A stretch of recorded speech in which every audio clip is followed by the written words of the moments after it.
inputs regarding underlying challenges as well as the enabling measures that can facilitate the local manufacturing in electric cooking device manufacturing sector to meet domestic and also pave the way for export oriented growth.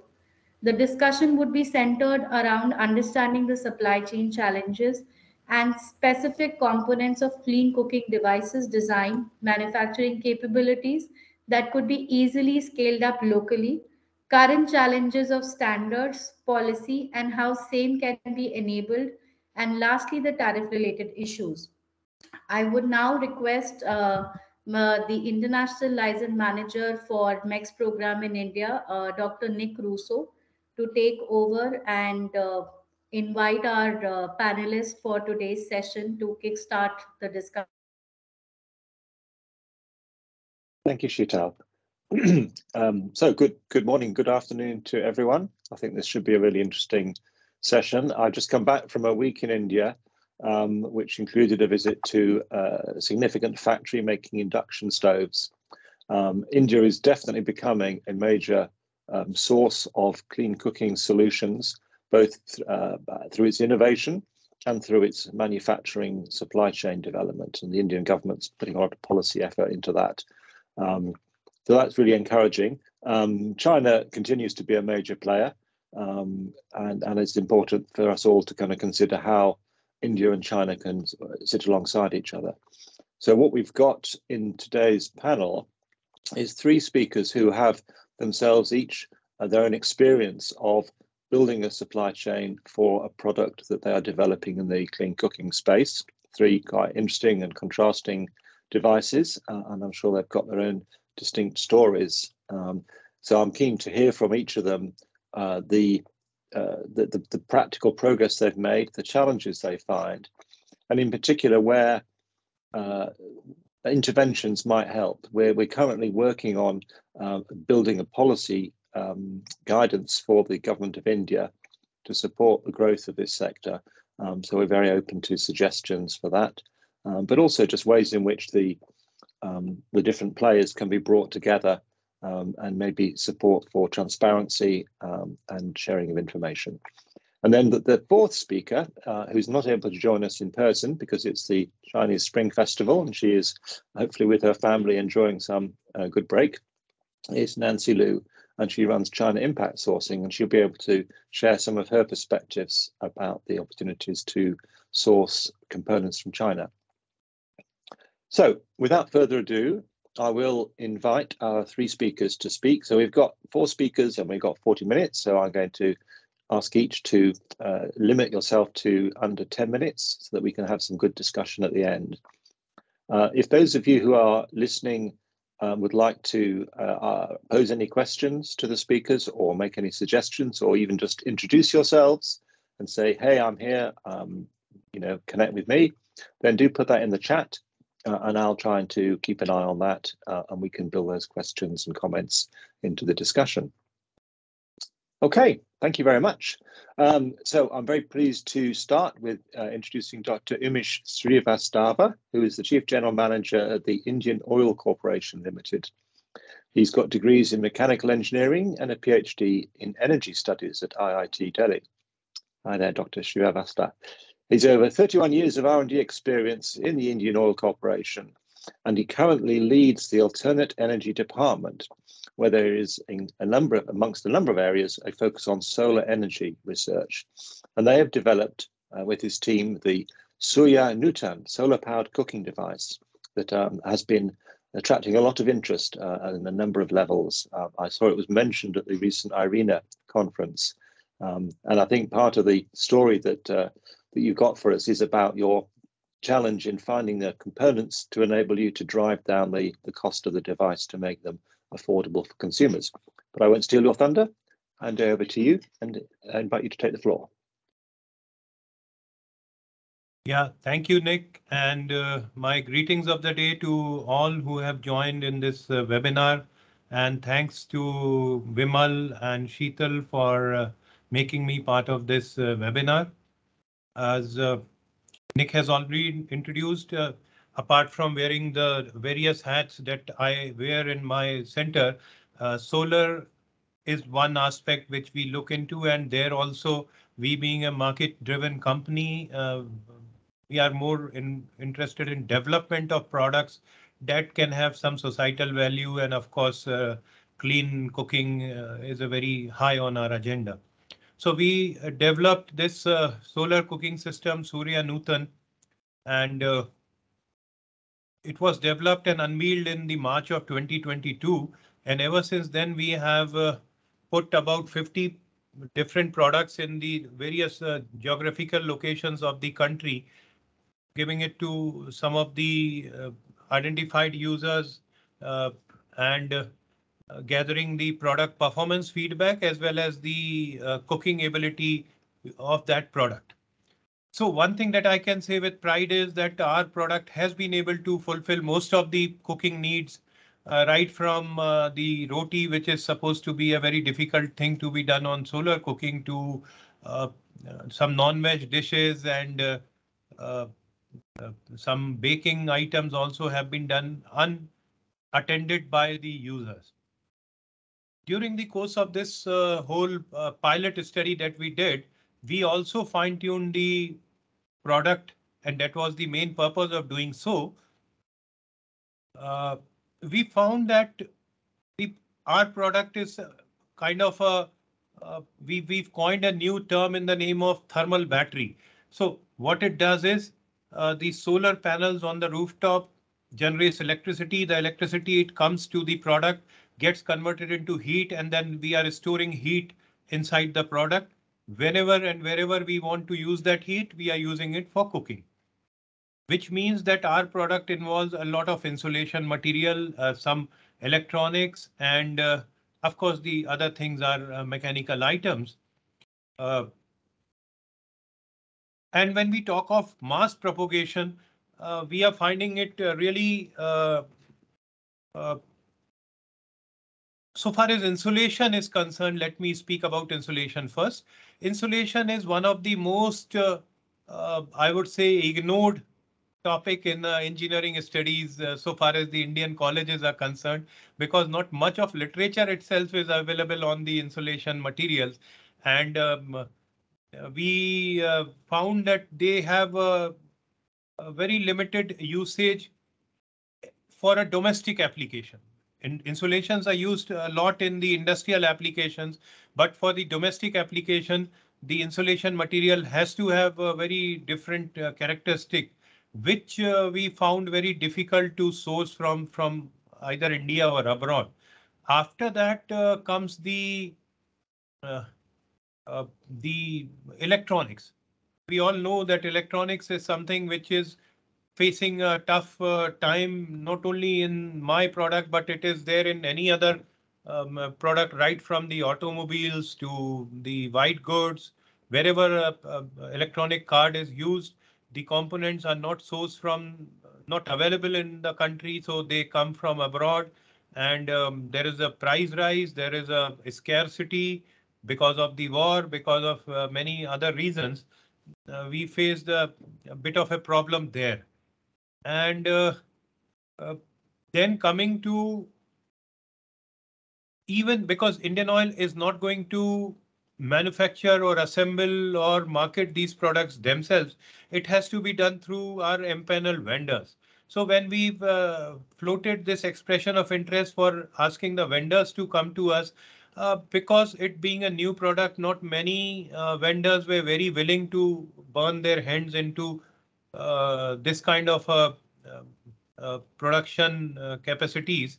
And we are just waiting for time to pass so that the product gets more and more stabilized and people become aware of it. And then slowly and steadily, we feel that there'll be more vendors. And as the product comes into the market, there'll be more component manufacturers, more users of the product, and the technological advancements in the components will also take place.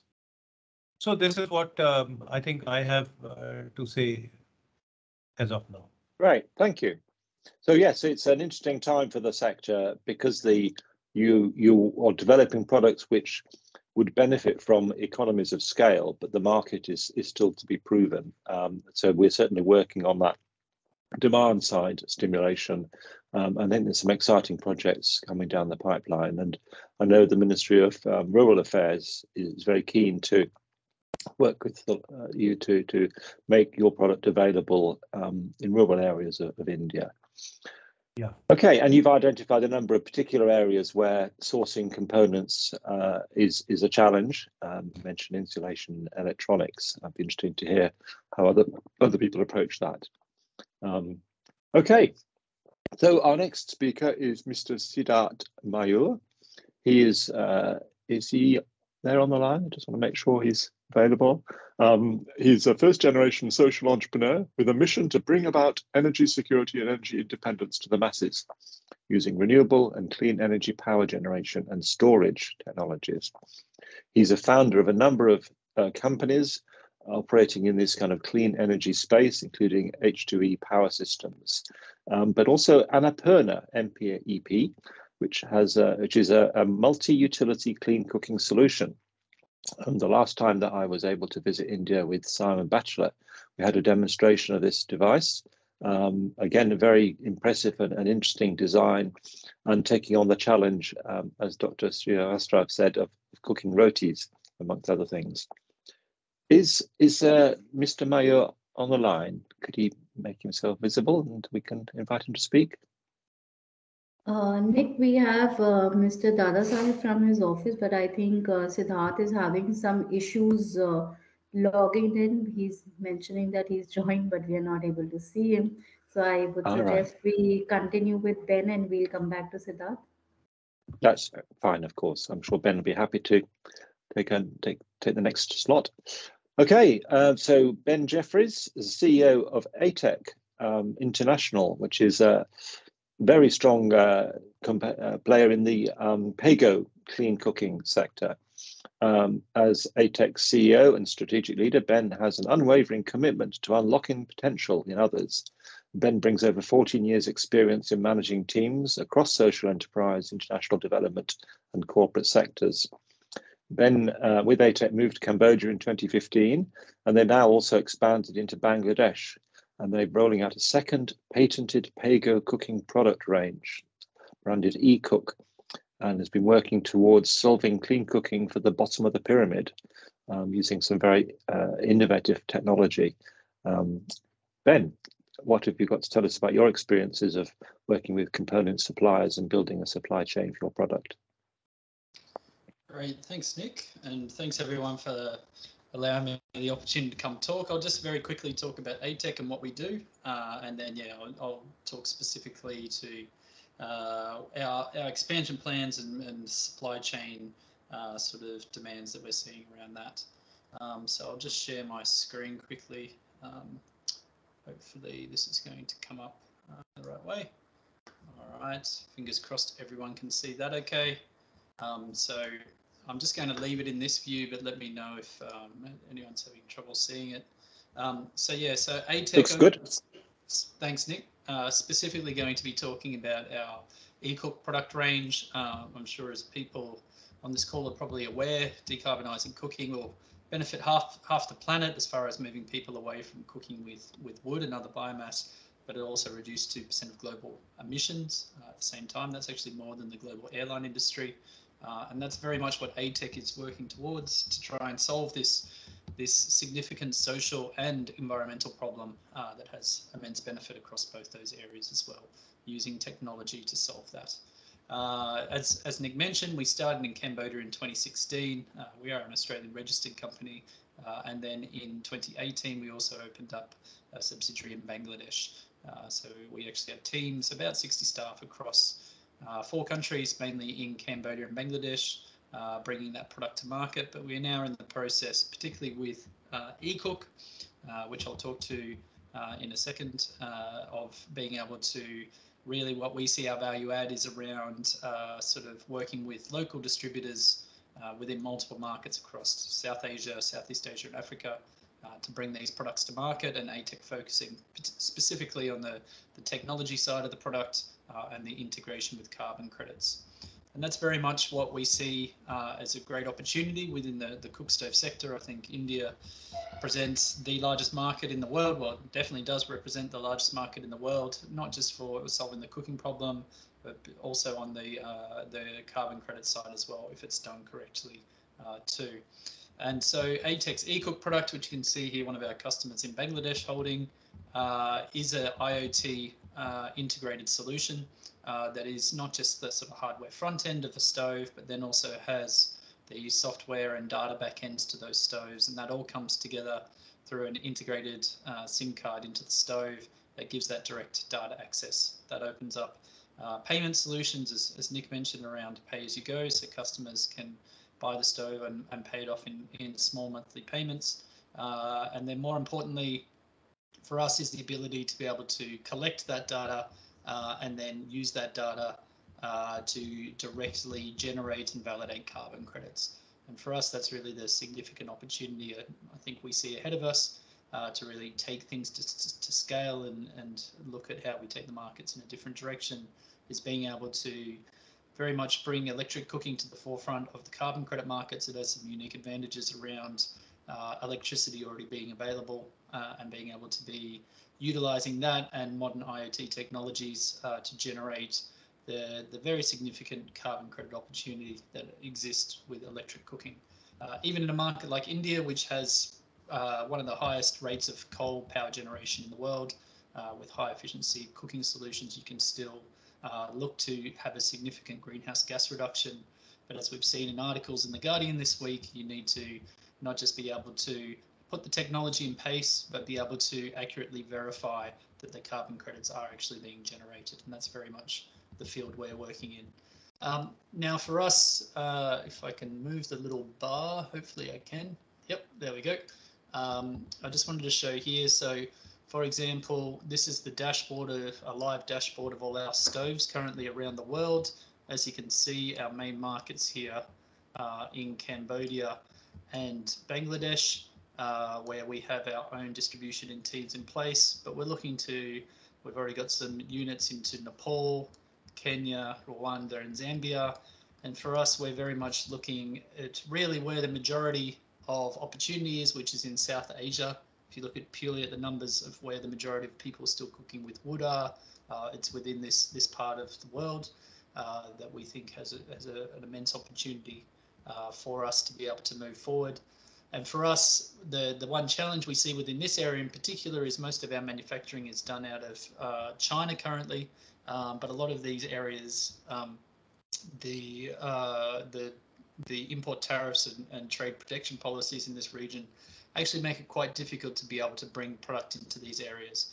So for us, we're looking at who can we partner with and work with, particularly in these areas, to actually bring this product to market, looking at not just distribution, but then also in-country assembly and potentially in-country sourcing, depending on quality as well. So that's very much the process we're going through now, looking at Bangladesh, India and Pakistan, and potentially Nepal as well, in particular, of how can we get the product into market into these areas in a way that's cost effective, that delivers both a sort of a good economic opportunity, social and carbon credit opportunity as well. That's it for me. Thanks, Nick. Great, thank you. Cool. And I think your both of the speakers have alluded to the both sort of parts of the supply chain, both the upstream kind of getting the components and sourcing the elements and the raw materials that make up your product, but also the route to the market and the supply chain there, working through partners. And these things all, the more partners there are, the more costs and margins get added along the way. And the challenge is often to try to keep costs down. I think what's interesting with ATEC, obviously, is their pay-go model means that a device which does have a level of sophistication and kind of upfront cost, if you were buying it as a single item, can be managed better and made much more affordable by spreading the cost. I think business models are an important part of the answer here. Okay, I understand the speaker, Mr. Mayur, is now available, and I want to welcome him. So as I said earlier, he's a serial entrepreneur with a number of companies that he's founded. And the one that's most relevant to this session is Annapurna MPP, which is a multi-utility clean cooking solution. So I'll invite Mr. Mayur to talk about his experience of sourcing components and building a supply chain. Hi there. Thank you, Nick. And my apologies for being late. I have been in transit. Actually, I've just reached a place in Himachal Pradesh. So we have some project meeting here. So I'm right in the middle of the hills here, and we actually faced zero electricity yesterday, and that's when we thought about why couldn't we have a cooking solution. So we were talking to this company that I'm visiting, but nevertheless, I will jump into the topic that we are discussing here today. The component manufacturing. Now, if you're talking clean cooking, there are a lot of different innovations that are happening in the country. One that we are working on with Annapurna is based on the battery technology, which is a salt-based battery, high temperature battery, which is giving us a multi-purpose kind of a effect where we are able to provide for cooking as well as for backup power for a typical single family home. And the beauty of this technology is it is scalable, so we can even expand it to a multi-family home or to a community cooking and so on and so forth. One of the key things that or the challenges that we have faced while undergoing this development is that a lot of technology is available, but a lot of technology is available in Europe. So, bringing it to India and also paying the customs duty, the transportation, it ends up becoming very, very expensive. And if you're talking about cooking, whether it is a rich man's home or a poor man's home, you tend to be very, very cost sensitive. In anybody's house, you would find a lot of fancy things, but you will never find a very fancy cooking system. Okay, the cooking system is kind of standard that goes everywhere. So price, therefore, is a very key factor to doing whatever we are trying to do. And across stream, I mean, I have studied different cooking technologies, different cooking methodologies. A lot of components that get into it, especially the electronics or, the micro power electronics, as I call it, as far as Annapurna is concerned, and I'm sure that's the same for other cooking devices as well. In our case, we are talking about heat exchangers. We are talking about micro heaters that couple the heat that comes out of the batteries. You're talking about the end plate that you need, to get to the temperatures for puffing the roti. And all of these components, if we are able to put together an ecosystem, and like we are trying to do with our other businesses, electrolyzer, for instance, if we make a list of the balance, the bill of material, and then we take the critical parts of the bill of material and the non-critical parts, and try to develop that entire ecosystem within India. In my case, we are trying to build it within a 200-kilometer periphery from where we are. The bigger challenges that people face is the vendors or the ancillary manufacturers. Unless they have enough business, nobody would invest into this process. So when I go to people and I tell them that I have to make a prototype, I have to make 20 cooking devices, and then we go to 200, then we go 2000. But then his ROI will only happen if you give him an order for 20,000. Now, for me to reach 20,000, there is a big behavioral change. There is a big policy push. There are multiple things that have to come into play for me to reach 20,000. So what we've been telling to the government also is that how can we incentivize this particular category where we have a specific PLI scheme for component manufacturing. Whether it is a small heat exchanger. Now, there are some components. I'll again go to the example of Annapurna. There is one component we are using in dollar terms, it would be about $70. But in terms of lead time, it is about 30-35 week lead time to procure that component. Why? Because there are less than 3 suppliers in the world who have reached up to the quality or who have a certified CE certified or a UL certified module. Whether they are wanting to expand, yes, they want to expand, but then they will expand organically. They will not expand, exponentially. And therefore, when I have to buy components from them, I have to pay a very heavy price, and that's how my price of the end product becomes very high. So if we can have a PLI kind of a scheme, and if through the dialogues that we have, for example, the dialogue for today, we can reach out to the government, and with the new hydrogen mission has come out. There are a lot of initiatives coming out from the DST, from MNRE, from different PSUs also on cooking. See, cooking is a very favorite activity.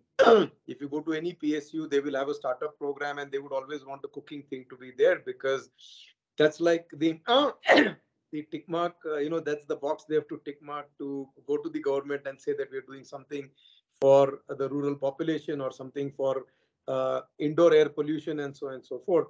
But then that project ends there. That project does not get into developing of the ecosystem.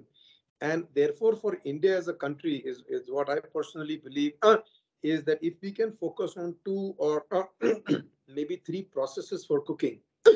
I mean, not saying that the other processes are not good or are not effective for India, but if the country can choose that, say, these are the 3 methods that we are going to get into, and then we do a vertical and a horizontal relay on these products. What are the components required? What are the services required? What is the kind of tooling that is required? Whether this particular technology or this particular process has all the components that are available in India. So material, for example, when we chose the battery, we chose the salt battery and not lithium, because the material is available in India. So we also have to go back to the drawing board and get into the powder chemistry of things, that whether the material is, whether I'm importing that material or whether I'm procuring the material here. So the idea is to not trade in India or assemble in India. The idea is to make in India. And when you say make in India, each and every component has to be made here. And if the powder chemistry, or let's say the basic raw material, is not available in India, then we can get the IITs of the country, or all of the research institutes to work. They all have good grant money. There is good amount of money that the DST is spending, and then they can innovate and they can come up with an Indianized version of that particular component, which can then get industrialized. So, one of the key things that is happening today is a lot of ancillary units, they do not have the tools. They don't have the money to invest in making the tools. And unless you make the tool, you will not be able to, even do prototyping for things, and then, go ahead. So this is an effort that we are doing with Annapurna, is that we have broken down the cooking device into about 18 different components. And we are trying to see if we can find a supplier for this component in India. If we cannot find, can we develop a supplier in India? And if we can develop the supplier in India, what is the cost we are talking about? What are the numbers we are looking at? And then go to the government for a viability gap funding of sorts. If we are able to stitch this together, see, we are looking at Annapurna, the retail sales price at about 25,000 Indian rupees. But if whatever I'm saying is possible to be done in the next 2 to 3 years, I will be able to bring down the cost to about 15,000. That's a big jump, Okay. 25 to 15. Sure. And sure. And I think that Okay.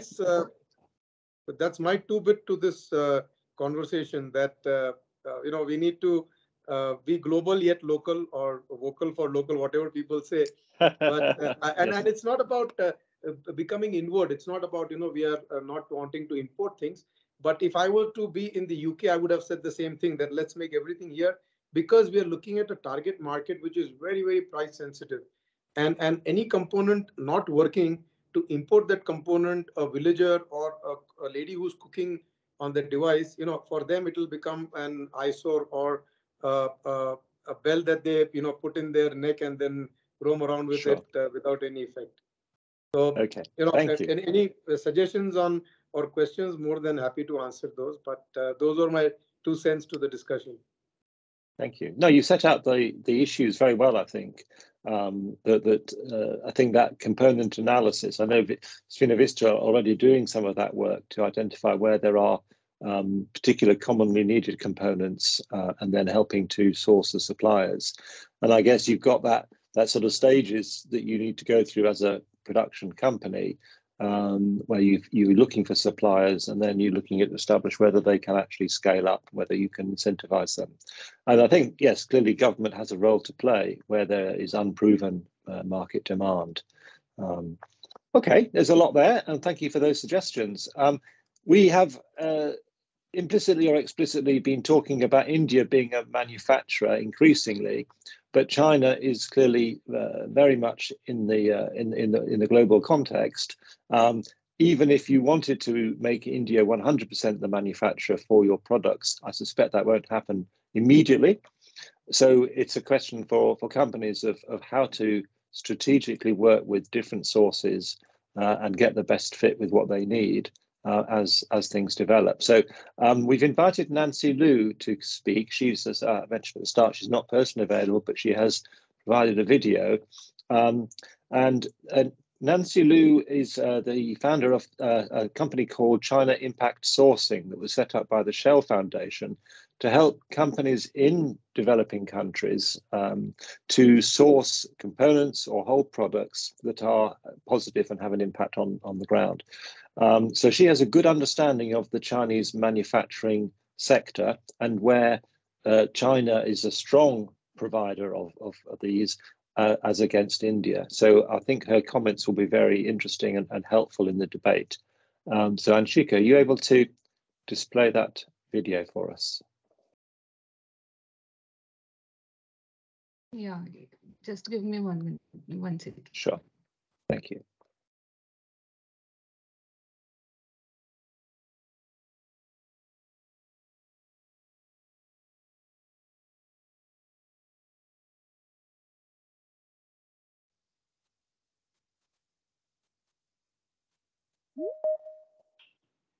Hi, my name is Nancy Liu, and I'm the founder of China Impact Sourcing. We help clients in the on and off-grid markets navigate the Chinese manufacturing sector, and we primarily deal with solar modules, energy storage solutions, productive use appliances, Is it audible? farm equipment, EVs, yes, thank you. Yes, it's fine. Components. First of all, I want to thank Dr. Nick Russo and Finovista for inviting me to speak. And even though I'm not able to join in person, I wanted to provide some tips for sourcing electric cookers from China in a cost-effective way. We've helped many companies source both finished products and components for rice cookers, pressure cookers, hot plates, etc. And some of the tips I'm going to be sharing today, they're going to be China-specific, but I do think that they could be applicable to India as well. First thing I've noticed while working with clients that are looking for electric cookers is that they've usually done a lot of R&D and have engineered a specific solution for their market, which often involves functionalities like being able to remotely control the device or collect usage data. This is all very good, except that they don't take into account the cost of customizing every component in the design process. It's actually much more cost effective to work with a supplier to redesign or repurpose existing models or components rather than starting from the ground up, especially if you're looking for DC cookers or if you're starting out with very small quantity. In China, DC cookers are not very popular because there's no domestic demand, and they're mostly catering to markets like US and Europe that are also looking for AC cookers. But China does sell DC cookers for travelers and campers. So I would suggest looking at working with those suppliers to see if there's a cost-effective way to adapt it for off-grid use. The second thing I've noticed working with Chinese electric cooking suppliers is that they're not really good at making their devices smart, meaning that if you want to incorporate IoT functionalities to collect data or to adapt it for pay-as-you-go, the cooker manufacturer is generally not equipped to do this.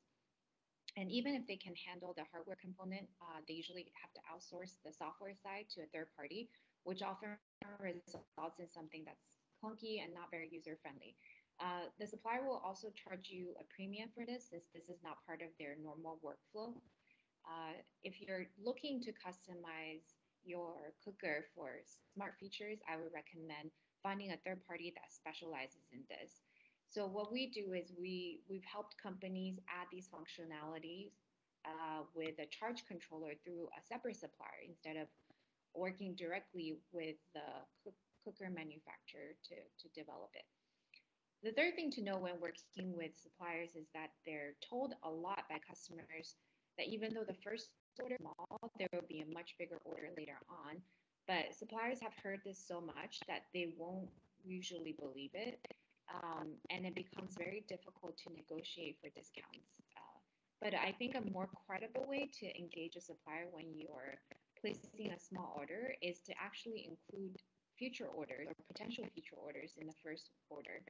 What I mean is, let's say if you want to place an initial order of 300 units and another order of, let's say, 1,000 down the road, it's much better to structure the deal as an order of 1,300 units with 300 to be shipped first and 1,000 to be shipped in, let's say, 6 months to a year. And even if you're not sure about your timeline or if it ends up changing and you need to make changes to your order down the road, the suppliers tend to be much more agreeable to discounts and concessions, knowing what the whole total order size will be. And generally, you don't have to pay for the entire order upfront, but only the part that's being shipped. So although some suppliers do require a deposit for future deliveries. And the last thing I want to caution is that cheaper is not always better. To give you a cheap product, the suppliers will cut costs in a number of ways by skimping on materials, processing, quality control, or all of the above. What we do at China Impact Sourcing to get the best value for money is to look for manufacturers that are not necessarily the most well-known, like Medea, for example, because they charge a premium for their brand, but to look for medium to large size suppliers in the market that use quality components and that can provide material certificates to prove that they are in fact using what they claim to be using. It also means that we will be checking downstream suppliers and raw material pricing to understand the main drivers of costs for the product. I understand most of the audience for today's panel are probably looking to procure from India.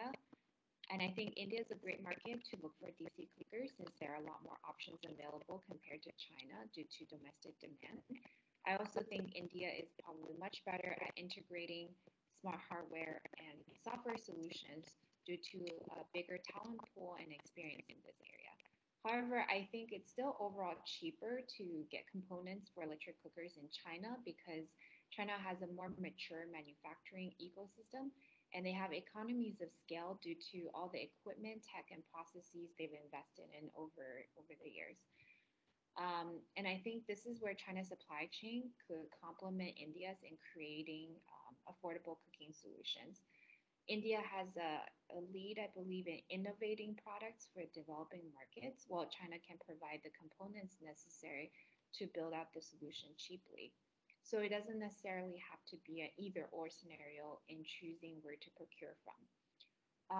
But in order for this type of cross-border collaboration to happen in a smooth and cost-effective way, I think there needs to be skill and coordination, which is where I think MECS India can come in and potentially be a bridge and enabler. I also think that China Impact Sourcing can be a great partner to provide clarity and transparency on the supply side from China. That's all from me today.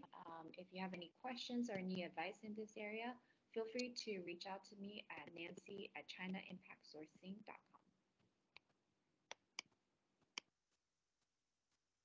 Okay, I found that really helpful, really interesting. Some good points about where China has strengths in relation to manufacturing of components, but also some of the areas where India is clearly, in Nancy's view, a stronger country in terms of that integration. And I think the point that she ended on that I felt was always a kind of key point was that China's manufacturing target market is predominantly in the West. And so they're looking to produce products which are aimed at a different type of customer base. India as a manufacturer and as an exporter of goods, is extremely well placed to understand and therefore meet the needs of both domestic and developing country customers. And so that will give you a much stronger positioning. But I think it's this thing about how to combine the best of India and China, in some cases at least. And as you're all talking about the need to drive down cost for the end user, you need to be balancing those considerations of where can I get the best products at the best price at the scale I'm able to afford them. So I think that's an interesting and helpful input. I noticed that some people had trouble hearing Nancy. I apologize for that.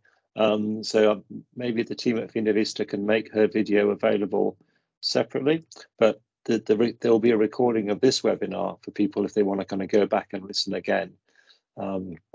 And hopefully pick up what she said. And Nancy's company is available on a kind of consultancy basis to support sourcing from China. And I put her email address in the chat if you want to make contact. And I think she also talked about Finovista potentially having a role to kind of coordinate demand. And Siddhartha was making the similar point that there can be some kind of alignment around a common set of components that can then give a motivation for component suppliers to invest in the necessary production, and that should enable us to grow the sector more rapidly. I think there's an important piece of work there potentially. I feel the word roadmap is what we need here, some kind of way forward, which we're not going to get to next year. But if we think in 5-10 years' time, we want to see a lot more component manufacture in India, a lot more 100% made in India cooking device products. How does one get to that point? What kind of coordination of the industry is needed? I'll invite people to come in with comments or ask questions. There's been a number of comments in the chat, so but people can put their hands up if they'd like to raise anything. One thing I wanted to mention before I do that was we're now in discussions with an organization called the Consumer Electronics Appliances Manufacturers Association. I don't know if they're on the call here, but they represent membership of companies that are producing various consumer electronics appliances, which includes cooking devices, but it's much broader than that, but also the kind of components, manufacturers, and indeed the raw materials sourcing of the products needed. So I'm hoping that we can build a good collaboration with them. They don't currently have very many members in the cooking space. So if this is of interest, they might be useful partners in that kind of coordination and bringing together of a more aggregated demand for components, and certainly could be helpful in facilitating a dialogue with component suppliers. Okay, well, I'll stop talking. We've heard a lot, and it's been really insightful and useful. And I think there's definitely a need for further action and to take that argument to government. Again, as Siddhartha was saying, highlighting there's a need for more support for the sector if the vision of manufacturing in India is to be reached. But would people who are on the call like to put their hands up to raise a question to a specific speaker or to make a point? Or would one of our panelists like to add any further remarks? Mr. Sinha, would you like to introduce yourself briefly? You're on mute. That's it. Now I'm should be audible. I hope so. Right. Yes. I mean, I was just referring to the presentation by Mr. Mayur, and he rightly said that the cost of the cooking process is an important factor. I mean, and the cost of cooking includes the cost of the devices as well, and that could be sometime a deterring factor in adoption of electric cooking. And he also mentioned about I mean, in fact, he suggested that by lowering the cost of it, we can do that. And his suggestion was perhaps the local manufacturing supported by PLI scheme can be beneficial in popularizing this mode of cooking. That is what I gathered from his speech.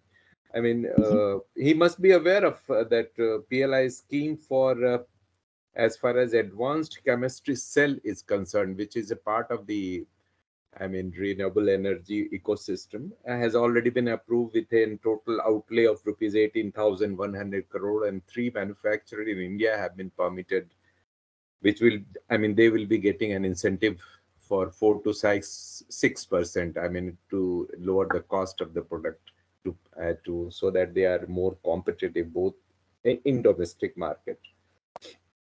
And of course, the emphasis will be on greater domestic value addition and also to make them export competitive. That is the purpose of it. The same time, PLI scheme could also be adopted in the other parts of the cooking devices, which may be the stove part or induction cooktops.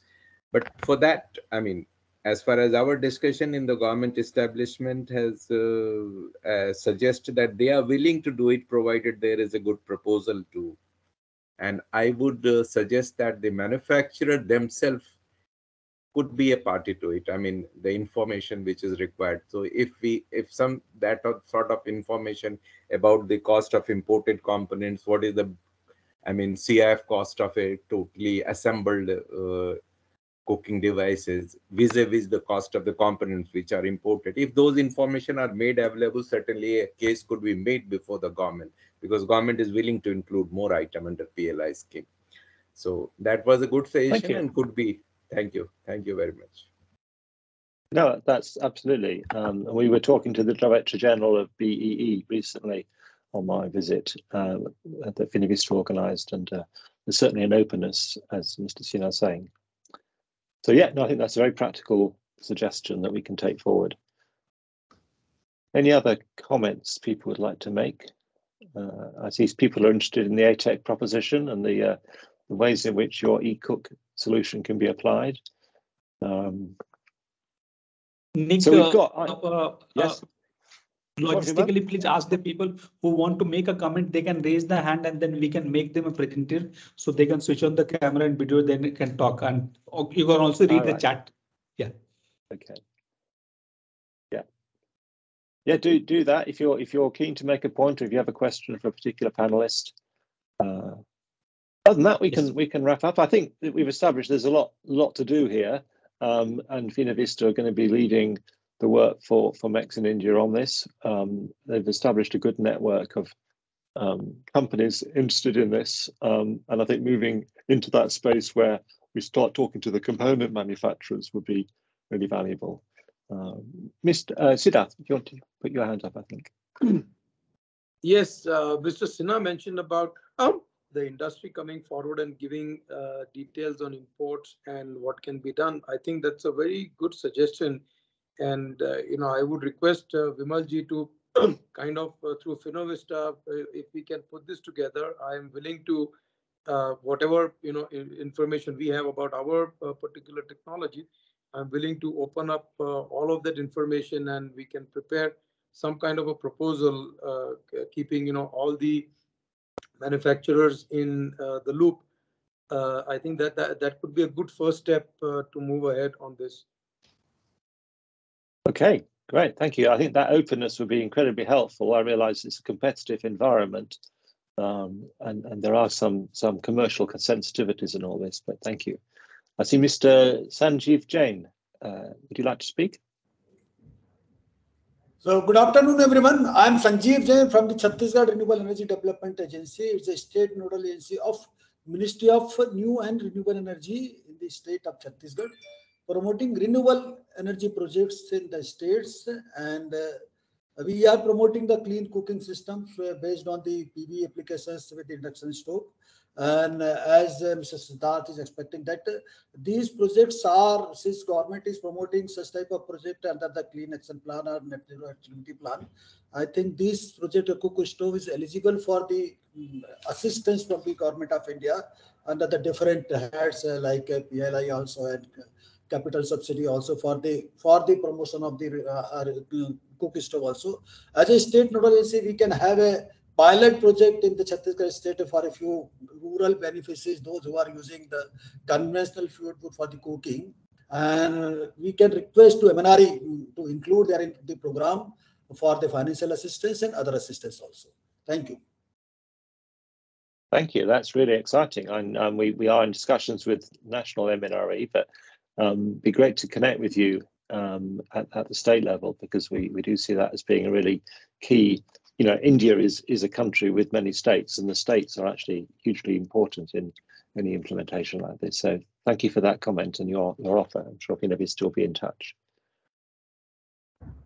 Okay, there's another question for Ben about the source of electricity. Do you want to say a few words, Ben? I think we'll maybe wrap up and invite Vimal or Sheetal to comment on the way forward. Yeah, just quickly, I think the question originally came from, sorry, I hope I pronounced this right, Corinne Boomer, around clean cooking within slum areas. We have done some work in Bangladesh, in Dhaka, around this. I think in these areas, it tends to be informal grid electrification that's quite often run by a local sort of, well, I don't know what you call it. Some may say local gangster, some may say local business entrepreneur running the electricity in that particular area, typically at 2 to 3 times the sort of general government rate. And I think that's really a key challenge, is the reliability of that electricity connection, as well as the price of per kilowatt hour that's charged into those areas is usually fairly high. So I think that's a challenge in those areas. The other thing that we've tried to look at as well is quite often there's communal cooking facilities that are shared by multiple households. Potentially with our technology, one solution we're looking at in the future is effectively almost like a cooking vending machine, where you can come in, pay a few dollars through your mobile money account, use the cooker for a little limited period of time, and then change to the next person. In theory, sounds like a good idea, but it raises questions around maintenance, responsibility of the stove, etc. So I don't think it's potentially a easy solution to solve. I think there will be solutions there, but yeah, there's a few infrastructure-related challenges, particularly in slums. Great, thank you. I'm sure there's some interest in that scenario. It's a very challenging sector. Talking about bottom of the pyramid, they certainly are the most challenging groups in many respects. Okay, Vimal or Sheetal, would you like to conclude?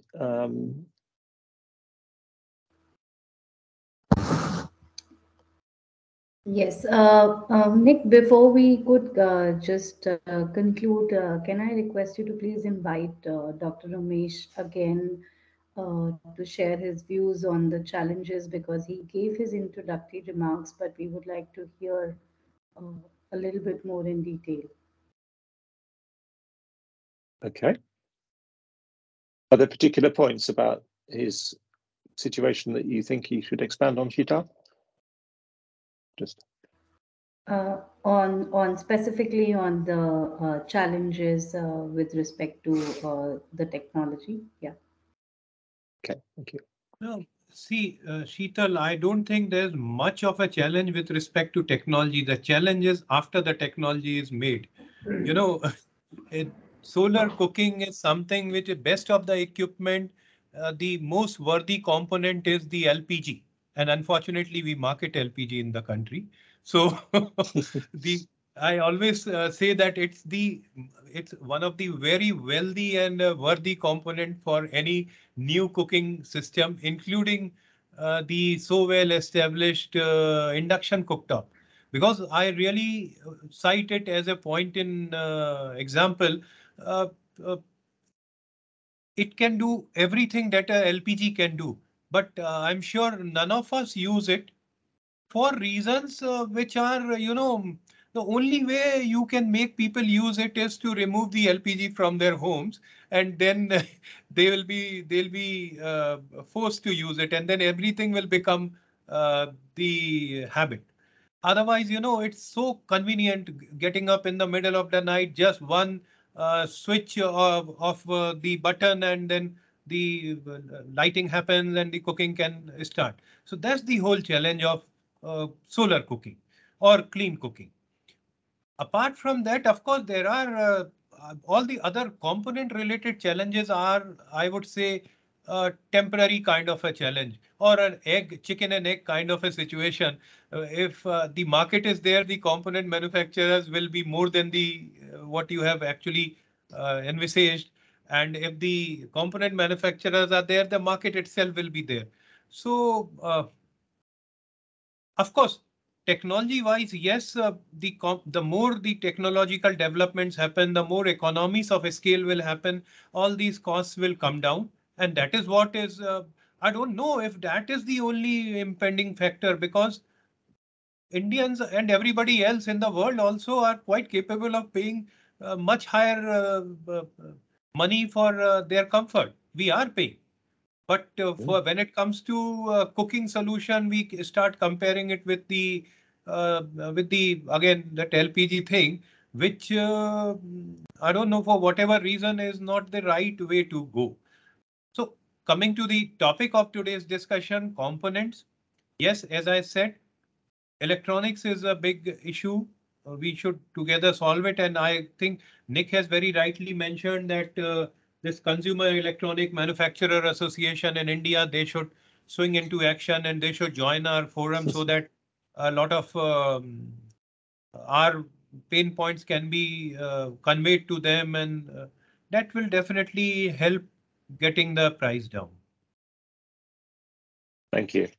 Yes, it is a challenge, the chicken and egg thing, as you say, because the benefit, the opportunity, given the size of India, is that domestic market scale. 1.4 billion people. One of the things that we're looking at, I talked about having a roadmap, is working with the NIAS in Bangalore, the National Institute for Advanced Studies, to look at what is the policy mix that is needed to achieve scale up of electric cooking in India. And we at the MECS program have proposed an ambition of 40% of households cooking predominantly with electricity. Now, if you think of what that would mean in India, what would it mean if 40% of households were cooking with electricity?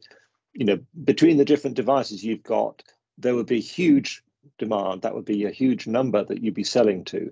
So the question is, if we can work with the government to agree that kind of level of ambition, and that could be an important signal to the whole sector to start scaling up operations in the way that they have seen LPG being scaled up and the government's ability to deliver at scale to reach the population.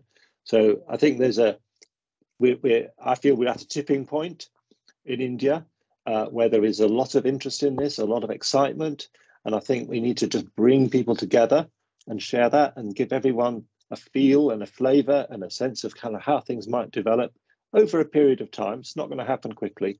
And then hopefully we can work together and the chicken and the egg can go forward together, if that's the right metaphor. But I think I'll finish at that point. Thank you for everyone's input. There's been some good conversations in the chat. Someone's commented on the services post-installation. Yes, after sale is really important as well.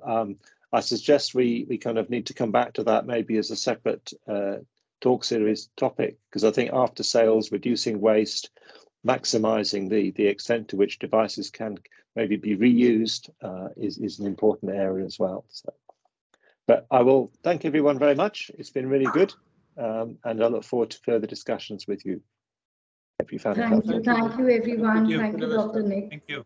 And I would just like to say one last thing, that Finovista is actually collating the details on the components and the challenges. Then we will be working with the industry association that Nick also mentioned just now. And we'll be getting in touch with you separately on that. And to some of the people, we've already circulated that requirement. But if anybody over here in the room would like to share more inputs with us, please feel free to write to us. Yeah.